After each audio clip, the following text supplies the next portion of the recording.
अभंग तुकाराम महाराजांच्या गाथेतील आहे, 4 चरणाचा आहे. आजच्या अभंगामध्ये तुकोबाराय उपदेश करतात. अभंगाला सुरुवात करण्यापूर्वी 3 प्रश्न आहेत. दुसऱ्याला सांगण्यापूर्वी आपल्याला माहित असावं, ज्याला सांगायचं त्याला कळावं, आणि जे सांगायचं ते त्याच्या हिताचं असावं. विठ्ठल विठ्ठल विठ्ठल. दुसऱ्याला सांगण्यापूर्वी आपल्याला माहित असावं, ज्याला सांगायचं त्याला कळावं, आणि जे सांगायचं ते त्याच्या हिताचं असावं.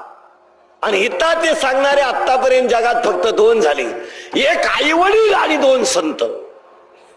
माझ्या मुलाचं चांगलं व्हावं हे आईला वाटतं, माझा मुलगा मोठा व्हावा हे बापाला वाटतं, आणि हे जग सुखी व्हावं हे संतांना वाटतं. संतांनंतर अजून जगाला सुखी करणारा निर्माण झाला नाही.